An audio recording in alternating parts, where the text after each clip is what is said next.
Selamat kepada Joe Biden sebagai POTUS. Sehubungan dengan jabatan strategis dan penting tersebut, kita harus baca dan antisipasi apa yang dilakukan dalam masa jabatannya setelah menjadi Presiden Amerika ke-46 semenjak dilantik nanti 20 Januari 2021. Kita harus bisa menjawab apa efeknya untuk dunia, apa pengaruhnya untuk Indonesia, dan bagaimana negara Amerika ke depan memainkan dunia. Saya selaku pendukung Trump, juga sebagai sesama anti-globalis dan anti-komunis, harus mengakui perjuangan Trump selesai. Namun, konsep bernegara Trump tetap menjadi salah satu acuan saya bernegara yang memilih alasan atau aliran patriotik nasionalis. Sebagaimana semua sahabat pasti tahu, ke depan saya pasti tetap anti-globalis, anti-kapitalis elitis, dan anti-komunis. Prinsip ini akan saya terus pegang walaupun hanya sendirian. Itulah sikap bernegara saya. Sekedar mengingat informasi yang lainnya lagi. Dalam hal pilihan politik, maka strategi Bernie Sanders, kader Partai Demokrat yang kalah oleh Biden dalam pemilihan Partai Demokrat, adalah kebijakan dalam negerinya yang saya sangat suka. Jadi, dalam Mardigo Nation, kebijakan luar negerinya ala Trump patriotik nasionalis yang akan kita ambil. Dalam kebijakan dalam negeri, MMT-nya ala Bernie Sanders yang kita ambil. Kembali ke Joe Biden sebagai Presiden Amerika. Maka, seperti halnya manusia yang punya pengalaman bernegara yang panjang,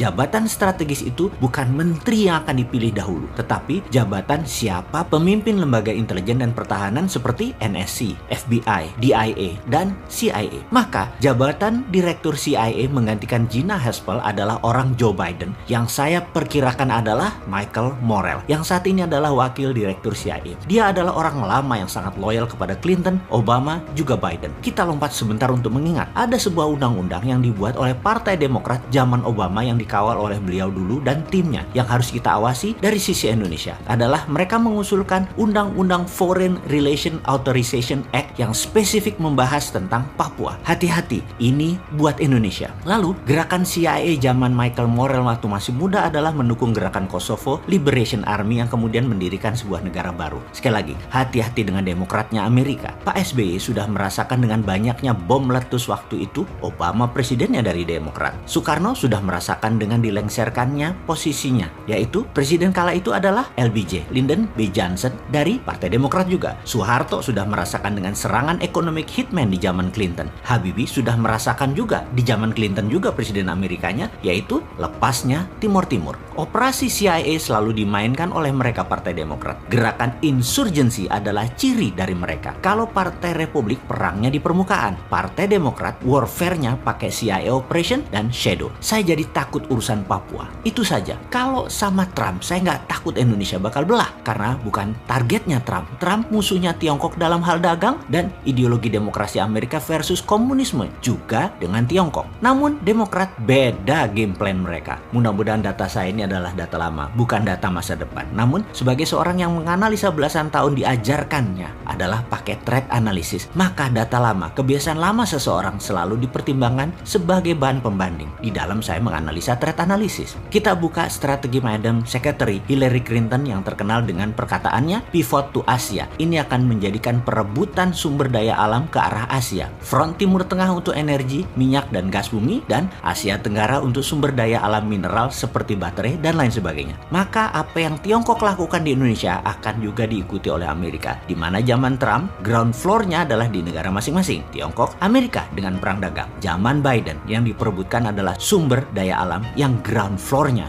bisa-bisa negara penghasil. Perangnya kalau minyak bumi, ya dar-der-dornya di Timur Tengah. Maka sumber daya alam mineral, non-fossil oil, jangan-jangan dar-der-dornya di Indonesia. Ini harus distrategikan. Ini harus dibuat counter insurgensinya. Cara tekan Indonesia, yaitu dengan Papua dan GAM dimainkan lagi oleh mereka. Ini cara klasik Demokrat. Sehubungan dengan hal ini, sengaja kita buka ke publik informasi seperti ini agar bernegara kita bisa melihat sisi lain, sisi ancaman. Jadi, wahai pejabat, pastikan kebijakan Anda menguntungkan rakyat dan membuat negara Indonesia selalu utuh. Hati-hati dengan shadow-nya Biden, Partai Demokrat tersebut. Jangan sampai pada bingung terus nanti minta Bosman jadi wamennya Menhan. Kan ora cocok, Cak.